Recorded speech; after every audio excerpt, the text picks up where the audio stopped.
আসসালামু আলাইকুম। কেমন আছেন সবাই? আশা করছি ভালো আছেন। আজকে আমরা যে বিষয়টা নিয়ে জানবো সেটা হচ্ছে ওয়ার্ডপ্রেস একটা ওয়েবসাইটে কি করে পাসওয়ার্ডটা আমরা চেঞ্জ করব। তো সেটা সেই জানি।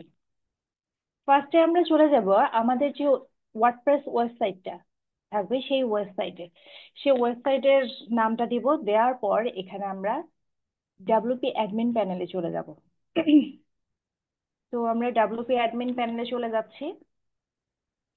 চলে যাওয়ার পর আমাদের পাসওয়ার্ড দিয়ে আমরা এখানে ঢুকবো। এখানে ঢোকার পরে এইরকম ড্যাশবোর্ডটা আমাদের দেখাবে।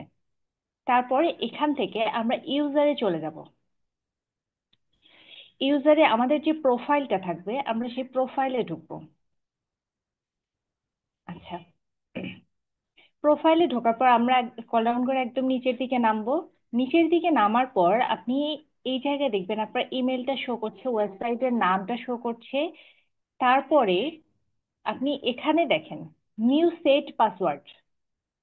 এই জায়গায় আপনি যদি নিউ সেটে এখানে ক্লিক করেন অটোমেটিকলি তারা একটা সাজেস্ট করবে পাসওয়ার্ডের। তো আপনি যদি মনে করেন আপনি এই পাসওয়ার্ডটা দিবেন না, সেক্ষেত্রে আপনি এটা কেটে দিবেন।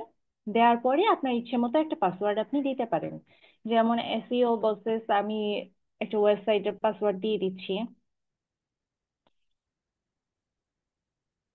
তবে অবশ্যই একটু ওয়ার্ড, তারপর একটু লেটার ও নাম্বার এগুলো সব মিক্সচার করে দিবেন, তাহলে সুবিধা হবে।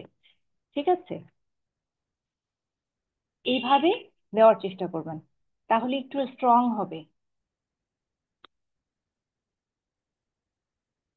তাহলে দেখছেন এইভাবে যদি আমি দেই তাহলে এটা স্ট্রং একটা ইয়ে হবে, পাসওয়ার্ড হয়ে যাবে। তারপর ঠিক এই জায়গায় এসে আপনি যদি আপডেট প্রোফাইল দেন তাহলে এটা আপডেট হয়ে যাবে।